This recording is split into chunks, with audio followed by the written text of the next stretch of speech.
Hey, it's me. It's Ashley. I'm back week 2 with Brushing Up with Ashley, my, vlog series where I kind of go over things that are going on behind the scenes. Oh,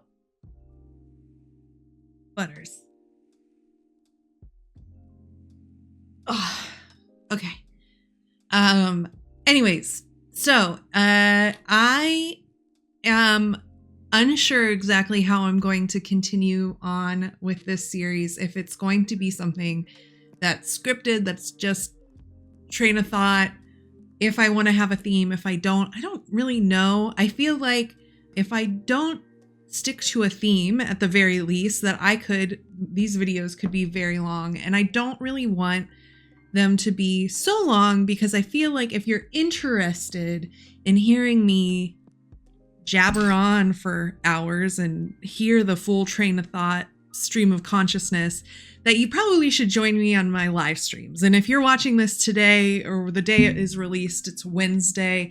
On Wednesdays from 2 to 5 p.m. Central Time, I go live on Twitch, and typically I simulcast to TikTok for about 3 hours. And that's really the best place to hear totally stream of consciousness, hear me like go out on tangents and then lose track of what I was saying very easily. And you can ask me questions and derail me even further. So I'm going to try to keep these to about 8 minutes. I don't want to talk too long, and I don't want to go all over the place with these. That's my goal. I think for the very first few, I think maybe easiest would be to talk about let's like go over successes and setbacks since the last video or in the most recent past. So success for me is that I posted videos to YouTube as promised to myself.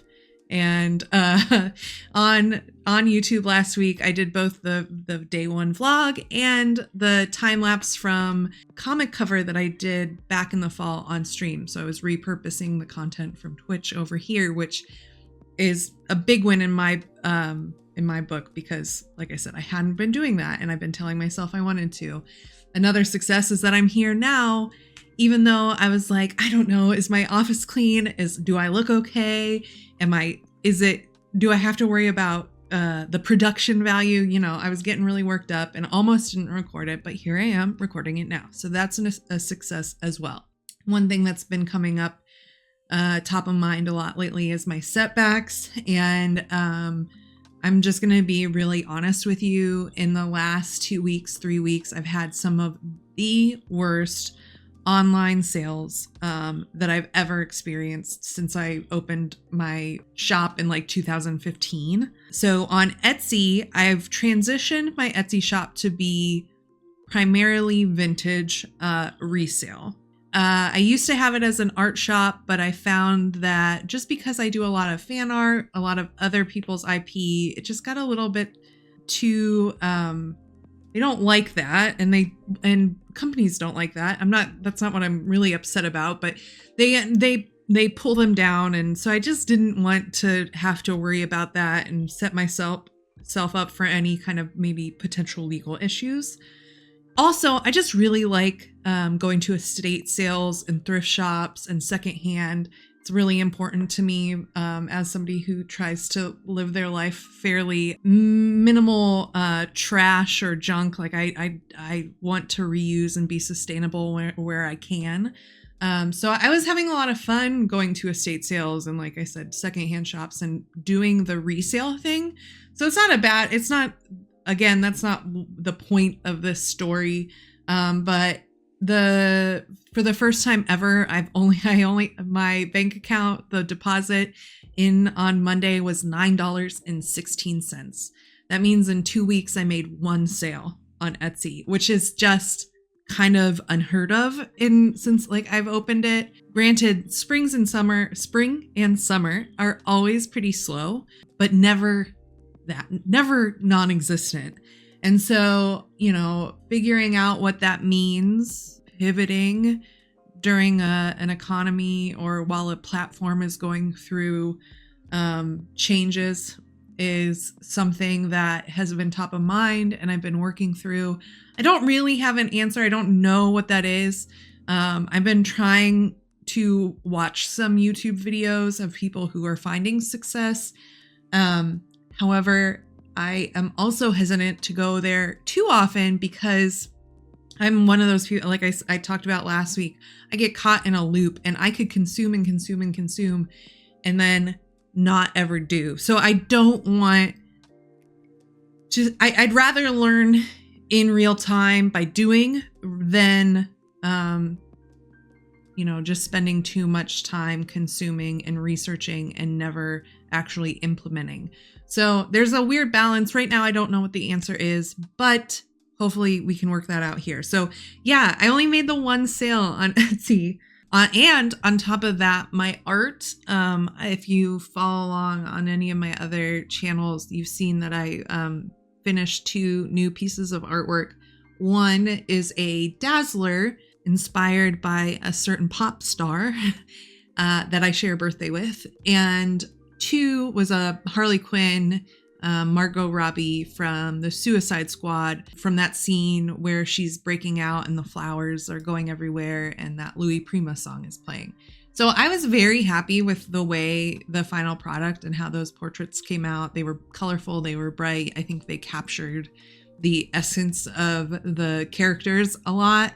And so I was very proud of them. I had put them up for pre-order to kind of help offset costs of printing them as prints and stickers, which typically do pretty well. And I was getting anxious and I hadn't made any sales. So I decided to put the prints and the stickers on credit, which may have been a mistake because I also only sold one of those stickers during a Whatnot stream. And so, to only see about $12 go into the bank account this week and be in the red, has made me question how I'm going to do sales or offer prints without having the money up front. So I think that it might be print on demand might be the answer. I'm not sure, especially as I go in to finish the coloring book in the next week or two, and have that being published. I am a little hesitant or skeptical to put too much money in it, especially up front, unless I know that there is going to be, that I can recoup those costs. And I think that sometimes you do have to spend money up front, but I am one who typically doesn't. I try not to go into debt or, I always had other means or ways to kind of offset costs, even if it wasn't through the project that I was working on. And I'm seeing that as to be a bit of more of a struggle right now. And I'm chalking it up to changes in the economy and changes in marketing. Like I think it's a lot harder to reach new audiences or interested audiences than it was like 9 years ago or so when I first started streaming and sharing my stuff on like social media, like Instagram. What the answer is right now, I'm not quite sure. I'm going to keep working through it. I do think that, trying my hand at the other platforms has shown some success. Like I do think there are new audiences to be reached, whether it's here through YouTube or on TikTok or whatnot. I'm not quite sure, but I'm happy to kind of continue to talk about that here. I know that I'm starting to get a little long-winded and I don't want to, like I said, spend too much time talking through everything going on. So yeah, I think that's kind of the big takeaways from the last week or two is that 1, I'm proud of myself that I'm doing it, that I'm here, that I'm showing up. And 2,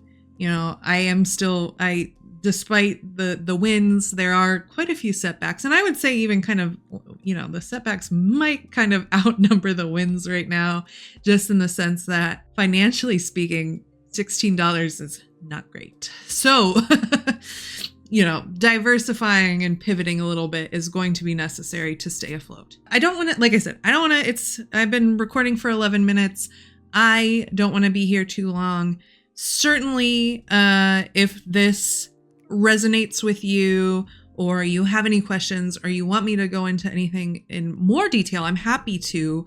and maybe plan it out a little bit more. Certainly put any comments in down below. I will either answer them in comments or make a video about it. I'm happy to do that. Or we can, if you find me in a live stream, we can talk about it there. Otherwise, I hope you're having a good week. I hope that you are seeing some wins despite our setbacks, and I'll see you next week.